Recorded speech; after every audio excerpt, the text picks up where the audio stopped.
January 17, 1945, the Ardennes Forest, Belgium. The snow fell in silence. Thick, relentless, it blanketed the shattered pines and the frozen earth where men had died days before. Somewhere in the gray distance, beyond the fog that clung to the hillsides like a shroud, a young Jeff Reiter named Klaus Reinhardt crouched in a foxhole that smelled of wet wool and cordite. His fingers, numb inside threadbare gloves, gripped the bolt of his carabiner, 98,000, a rifle his grandfather might have recognized. A rifle whose design had barely changed since the previous war. He had been told, back in the training barracks outside Munster, that German engineering was superior, that German discipline was unmatched, that the enemy across the line, those Americans with their jazz music and their chewing gum, were soft, undisciplined. More concerned with comfort than combat, then he heard it. Not the crack of a single shot, but a rhythm. A mechanical staccato that punched through the winter air with a speed that seemed impossible. Ping dash ping dash ping dash ping dash ping dash ping dash ping dash ping dash ping.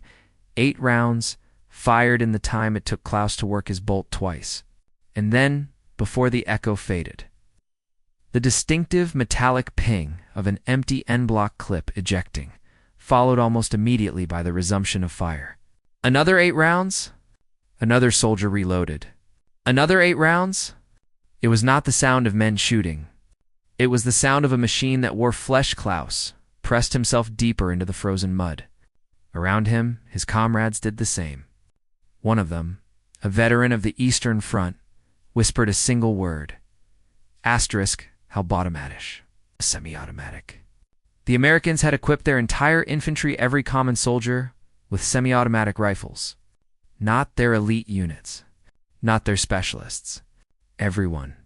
In that moment, in that frozen forest where the snow continued to fall and the pines stood like silent witnesses, Klaus Reinhardt understood that something fundamental had changed in the nature of war. The rifle he carried, the same basic design that had served the Kaiser's armies, was not just outdated. It was obsolete, and the men who carried it were facing an opponent who had brought the future to the battlefield. To understand the shock that rippled through the German ranks in those winter forests, one must first understand what the rifle had meant to modern warfare. Since the advent of smokeless powder and the bolt-action repeater in the 1880s, the infantry rifle had followed a certain philosophy: accuracy, range, and controlled fire. The German Karabiner 98k, the British Lee Enfield, Soviet Mosin-Nagantol were variations on this theme. A trained soldier could fire perhaps 15 to 20 aimed shots per minute. Doctrine emphasized marksmanship, fire discipline, the careful husbanding of ammunition. The machine gun provided volume of fire. The rifle provided precision. The Americans, characteristically, had looked at this equation and asked a different question. Why not both? The story begins not in 1945, not even in 1941, but in 1919. When a Canadian-born engineer named John Cantius Garand went to work for the Springfield Armory in Massachusetts. The Great War had just ended, and its lessons were being tallied in blood. The stalemate of the trenches, the terrible mathematics of assault against machine gun fire, the recognition that firepower, not elan, not courage, not even training, often determined who lived and who died.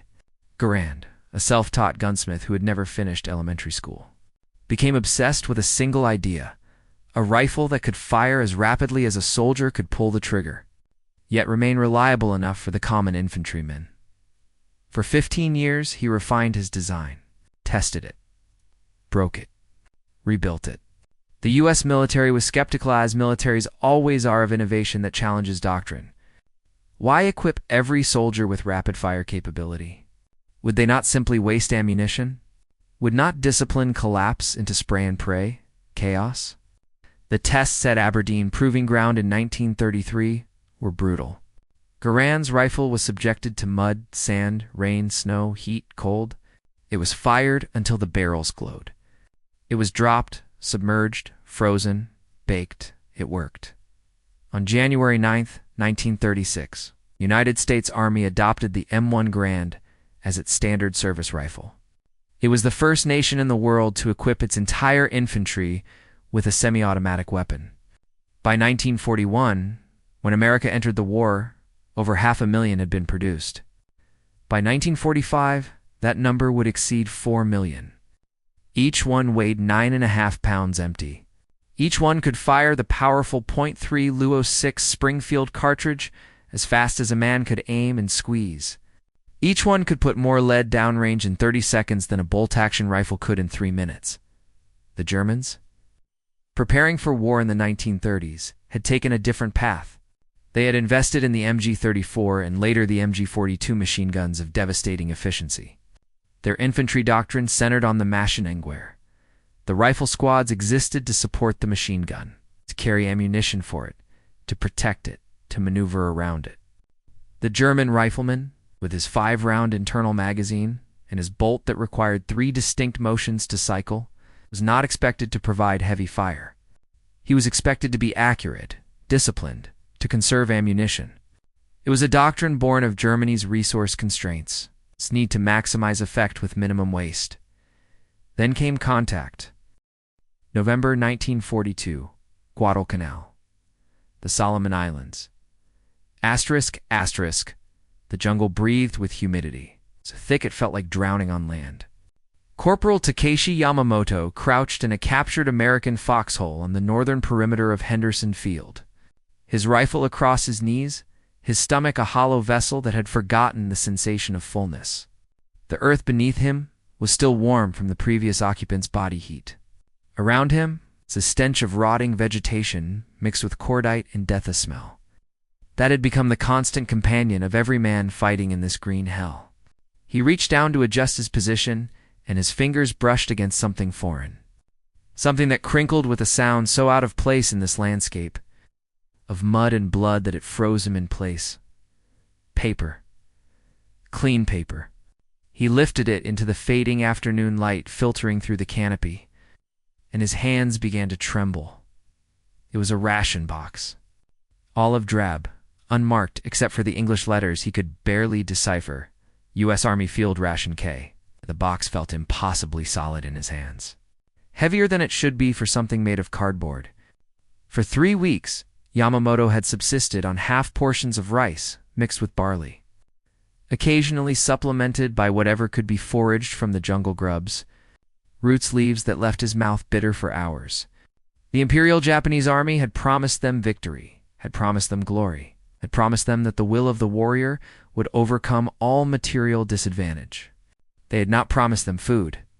In the 17 days since his unit had made their desperate night march to reinforce the Guadalcanal garrison, Yamamoto had watched his rations dwindle from inadequate to nearly non-existent. Supply lines were severed. Ships couldn't reach them.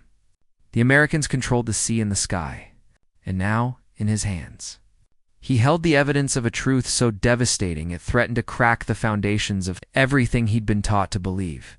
He tore open the box with fingers that shook from more than just hunger. Inside, nested with an almost absurd precision, were items wrapped in wax paper and cellophane. A can of meat, biscuits in a sealed packet, lemon powder, cigarettes, 4 of them, perfectly formed, dry, untouched by the jungle's moisture, chewing gum, sugar tablets, and there, wrapped in brown paper with a silver foil interior, something he recognized from peacetime, from the luxuries of Tokyo before the war. Chocolate. American chocolate. He lifted it to his nose and inhaled a scent that belonged to another world. A world where men did not die for lack of vitamins. Where supply chains functioned with mechanical efficiency. Where the economy producing these goods hummed with such overwhelming power that it could afford to give its soldiers candy in a war zone. Yamamoto looked around at his fellow soldiers. Skeletal figures in uniforms that hung loose on frames that grew thinner each day. Lieutenant Sato had ordered them to hold this position, to prepare for another banzai charge that would redeem their honor and drive the Americans into the sea. But Yamamoto, sitting in that foxhole with an American ration box in his lap, felt something shift inside him, not his loyalty, not yet, but his certainty. The chocolate bar in his hand weighed perhaps 2 ounces. It represented an industrial capacity, a logistical sophistication, an abundance so vast and so casual that it packed candy into combat rations. As darkness fell over Guadalcanal, and the sounds of artillery began their nightly conversation across no man's land, Takeshi Yamamoto broke off a piece of that chocolate and placed it on his tongue, and tasted the future. To understand the profound psychological impact of American field rations on Japanese soldiers during the Pacific War, one must first comprehend the vast chasm that separated the two nations not merely in military philosophy, but in fundamental assumptions about the relationship between warfare, economy, and the individual soldier's worth. The Japanese military tradition, forged over centuries and hardened in the fires of Bushido culture, emphasized spiritual strength over material comfort. The warrior's honor lay in his ability to endure hardship, to transform suffering into virtue, to make deprivation itself a weapon against the soft, decadent enemy who could not match his discipline and resolve. This was not mere propaganda. It was woven into the very fabric of military training and strategic planning. Japanese soldiers were conditioned to expect hardship as the natural state of warfare, to view adequate rations as a luxury rather than a right, and to believe that their superior morale would overcome any advantage in equipment or supply. The Imperial Japanese Army's logistics system reflected this philosophy with brutal clarity. While Japanese military planners excelled at tactical innovation and operational audacity, they consistently underestimated or simply dismissed the importance of sustaining their forces in the field. Supply lines were treated as secondary concerns, afterthoughts to be addressed once the decisive battle had been won. The standard Japanese field ration, when it was available at all, consisted primarily of rice, sometimes accompanied by pickled vegetables, dried fish, or miso paste, but often reduced to bare grain that soldiers had to cook themselves, under battlefield conditions that made fire-building a potentially fatal activity. A Japanese soldier's daily ration, when full strength, provided approximately 2,000 calories. By comparison, the American ration alone provided nearly 3,000 calories, supplemented by additional rations, D-rations, and hot meals when conditions permitted. But the disparity was not merely quantitative. It was qualitative, philosophical, symbolic. The Americans, building upon lessons learned in the First World War and driven by a fundamentally different conception of the citizen soldier's place in society, had invested enormous resources into the science of military nutrition. The Quartermaster Corps, working with food scientists, nutritionists, industrial designers, and soldiers themselves, had developed a system of field feeding that was revolutionary in its sophistication. The ration, introduced in 1942 and named after physiologist Ancel Keys, who designed it, was a complete survival package designed to sustain a soldier for one day of combat operations. Each unit came in 3 meals: breakfast, dinner, and Sopran contained not just calories, but carefully balanced proteins, vitamins, minerals, and yes, morale-boosting luxuries like chocolate, cigarettes, and instant coffee. The chocolate was specially formulated to resist melting in tropical heat. The cigarettes were sealed against moisture. The coffee could be prepared with cold water if necessary. Every element spoke to an assumption so fundamental that most Americans took it for granted that their soldiers were valuable, that their comfort mattered, that maintaining their physical and psychological well-being was not weakness, but essential military efficiency. When Japanese forces first encountered these rations in abandoned positions, captured supply dumps, or stripped from American prisoners and dead, the cognitive dissonance was profound and disorienting. Soldiers who had been taught that the enemy was soft, decadent, morally inferior, suddenly held in their hands evidence of an industrial and organizational capacity that dwarfed their own. The rations became more than food. They became artifacts from an incomprehensible civilization, proof of a wealth so vast and so casually deployed that it could afford to give every front line soldier not just sustenance but comfort. Japanese war diaries and captured documents from the Pacific Theater are filled with stunned observations about American supplies. "They have so much that they throw away more than we receive," wrote one officer on New Guinea. "Their soldiers eat better in the jungle than we ate in garrison," noted another after examining captured stores on Saipan. But it was the specific items, the chocolate, the cigarettes, the coffee that carried the heaviest psychological weight. Because these were not necessities, but indulgences. Proof that America was fighting this war not from a position of desperate necessity, but from a foundation of overwhelming abundance. North Africa, November 1942. The Allied landings in Operation Torch. German commanders. Reading the first after-action reports from their units noted something unusual. The American fire was not just heavy, it was sustained. Individual American soldiers seemed to generate the firepower of small squads. A German lieutenant, in a report filed to his divisional headquarters, described an engagement near Tabuba. The enemy infantryman maintains a rate of fire that suggests automatic weapons. It appears to be using individual rifles. The psychological effect on our troops is significant. Italy, 1943. The long, grinding slog up the peninsula. German defenders, holding positions in mountains that gave every advantage to the defense, found themselves suppressed by American rifle fire in a way that British or Commonwealth troops, armed with bolt actions, could not achieve. A captured German manual, discovered after the fall of Monte Cassino, included a section on American infantry tactics. It noted that American squads did not rely primarily on their Browning automatic rifles for fire. Every member of the squad was capable of laying down effective suppressive fire with his individual weapon. The psychological impact was profound. German soldiers, trained to think in terms of aimed shots and conservation of ammunition, found themselves facing an enemy who could reload in 3 seconds and resume fire almost without pause. The M1's en-bloc clip system, 8 rounds, loaded as a single unit, meant that there was no fumbling with individual cartridges under stress. Pop out the empty clip, slam in a fresh one, release the bolt, fire. An experienced rifleman could do it in the dark, by feel, in the time it took a German soldier to open his bolt and fish a 5-round stripper clip from his pouch. But there was something else. Something the Germans had not anticipated. Something that went beyond mere mechanics. The M1 Garand was loud. Not in the sense of volume. All rifles are loud, but in the sense of presence. The gas-operated mechanism, which bled propellant gases from the barrel to cycle the action, produced a distinctive report. Where the Kar98k spoke with a sharp crack, the Garand barked with a percussive authority that carried across battlefields. And that ping, the sound of the en-bloc clip ejecting after the 8th round, became a signature, a calling card, an announcement that death had just paused for 3 seconds before resuming. German soldiers learned to listen for it. Some claimed they could time their movements to that ping, could rise and return fire in that brief window of reload.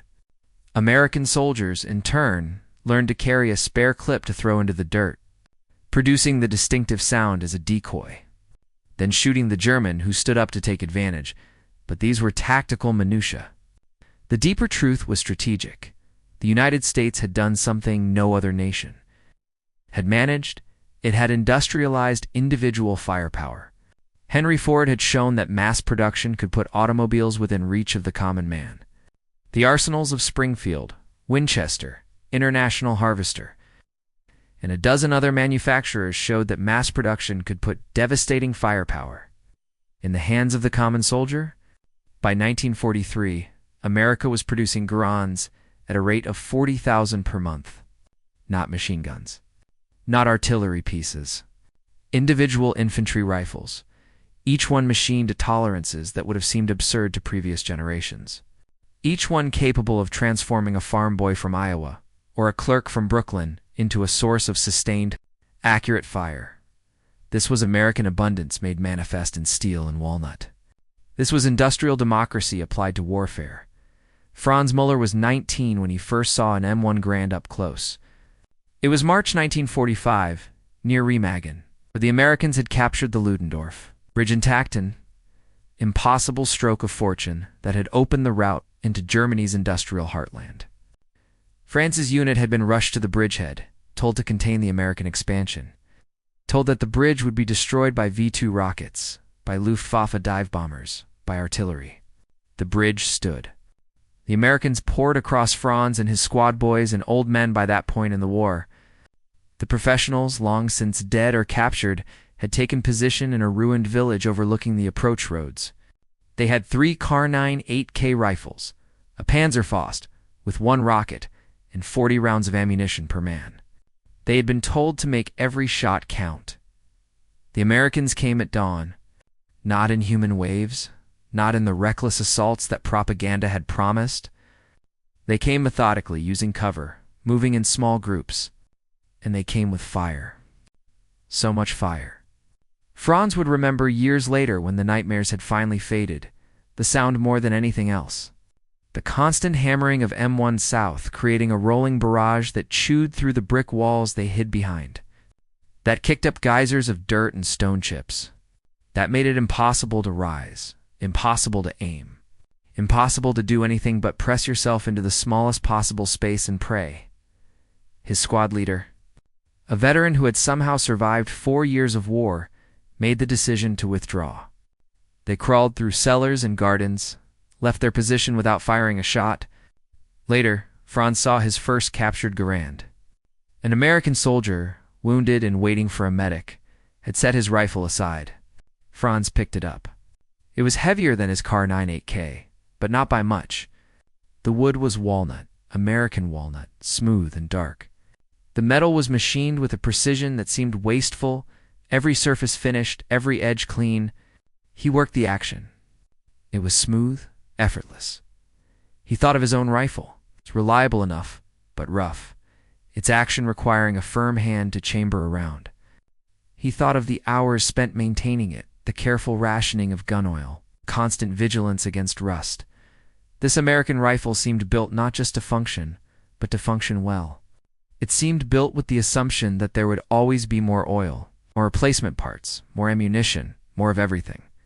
It was a rifle designed by a nation that had never known scarcity, never had to choose between butter and guns, never had to make do.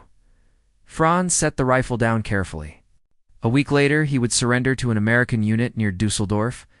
He would spend 6 months in a POW camp in Belgium, eating better than he had eaten in 2 years in the Wehrmacht. He would return to Germany in 1946, to a country that no longer existed in any form he recognized.